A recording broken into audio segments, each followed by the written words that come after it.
Hello, everyone, and welcome back to the show. Well, you'll recognize our next guest, not only for what she does during the day, but perhaps what she does in her off time as well, her spare time. At night. At night. I didn't want to say at night, because that makes it sound Of course, different. Catherine Barr is a columnist and entertainment reporter, and she's here today to chat about all sorts of things. How are you? I am well. You're making me sound like a shady lady. I know. I realized as I was saying it. I'm like, no, But wait. you do your society pages, which means that you go to a ton of events. Anything exciting happening? Gosh, you know what? There's fantastic stuff happening. I won't steal her thunder, but tomorrow night's a really big event. The Junior Cohen, Cassandra Cohen's got a great big event coming up. Nice. People are buzzing about Robert Pattinson and Kristen Stewart. Yes, they came into town. That's Oh, right. That was boy. all it. But Twilight is back. I have never jumped out of bush for a photo yet, so not yet. Not yet. I know. I like that you put the yet. Yes. Now, I alluded to another part of your personality, another thing that you're very passionate and very knowledgeable about. Maybe enlighten people on sort of what you're doing when you're not. You know, it's I've been a reporter since 1996. First story I ever wrote, North Shore News kind of thing. And back then it was all council and crime and stuff, and I really liked that. But you know, I've grown into this society page since then. And the reason that happened is because I actually got a job programming websites, which I've also done since 1996. Ready for this one? I've had an email account since 1991. 1991, okay? I was not even close to being. I had a 2400 baud modem, and we didn't even have websites. We would dial into each other's, they called them bulletin board systems back then. Yeah. Wow. This is a cute little story. I finally found someone who would chat back through the screen at me. This is like 1990, 91. I was so thrilled to see the words come up, somebody actually typing back at me. And it said, "Are you into this, this, and this?" And I went, and no, I'm not. The internet was born. The rest, as they say. That was the first chat roulette we've ever experienced right there. The first porn chat where he actually said, "No, this is an adult bulletin board. If you're not into this, maybe go elsewhere." Catherine Barr.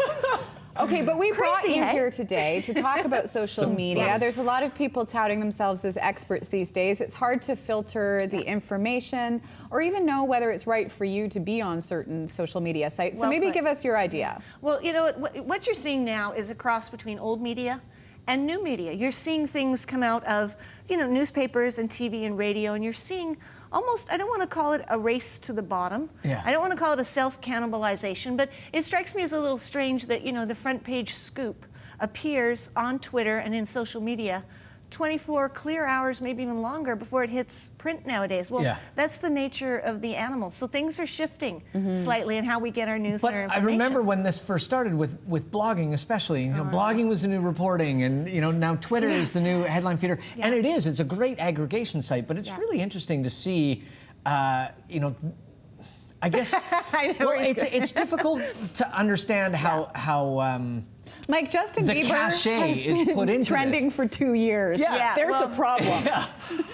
Especially when they recommend them to you on iTunes. I still have a problem with that. But, you know, how we use it is the key here. And it's all about certain points. And people go, well, I don't get it. I don't blame people that don't get it. That people say about Twitter especially. I don't get Twitter. So let's give some advice from your perspective, starting out with getting excited and being interesting. You have to be excited about it. If you are a shoe store and you got a new line of Ferragamos in or something, that's exciting. Okay, you want to run out in the street and scream, "I got these great new shoes," whether you're the shoe store or the person We only have a buying dozen it. pairs. Get in here now. Or even, you know, you guys, when you have a fantastic A-list guest on, that's worth shouting about. That is social media. That is as easy as it gets. If you've ever said to somebody, "Go dine at this restaurant, it's fantastic." Remember that old, was it Prel shampoo, tell two friends, and so on and so on?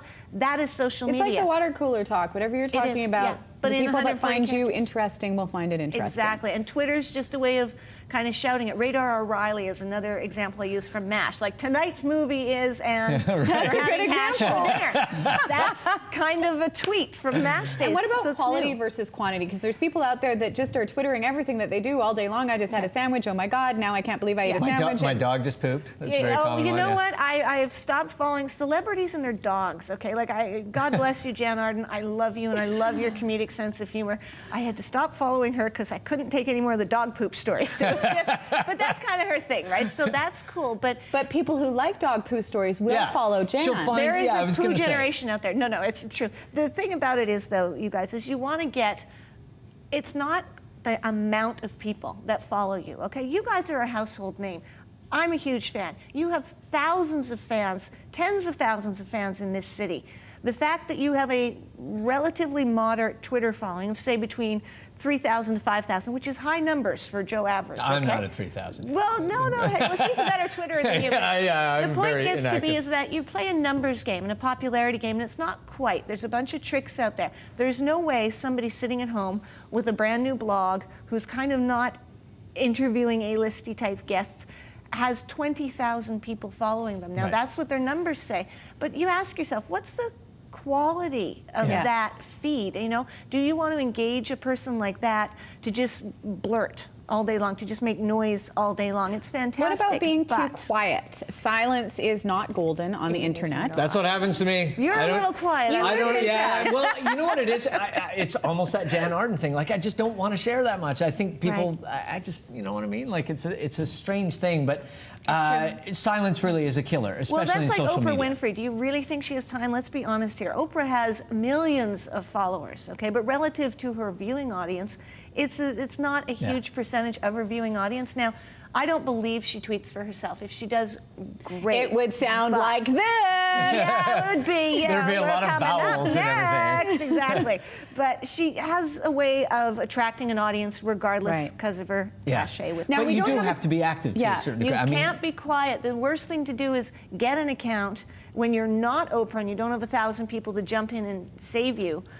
You go quiet, all of a sudden somebody goes, oh man, his website's out of date, his Yeah. menu prices are out of date, and by the Yeah. way, he hasn't tweeted since 2009. Yeah. We don't have a ton of time left, but we wanted to get to the next thing because it's a fun one. Yeah. Me. Like, explain this this, is my and then we're favorite. going to look at the graphics. You have to pay close attention to what you're saying, okay? Now, the way this goes, and this kind of blogs into the CEO needing to know stuff too. You've got managers or CEOs hiring PR people, hiring Twitter people. Now, I'm not saying that they don't know more than this or that, but I'm saying somebody has to watch what's going on at this level because we have some samples of actual tweets from actual companies. Now, on the screen, you'll see the sample of the tweets. And these the are from sample- companies. The left These are are the tweets, real. and the right are The companies. Now, they're Oh. not in the correct order. You have to guess which one goes. Now, one is, I'm up at 4 a.m., rush to the airport now, 45-minute wait. This sucks.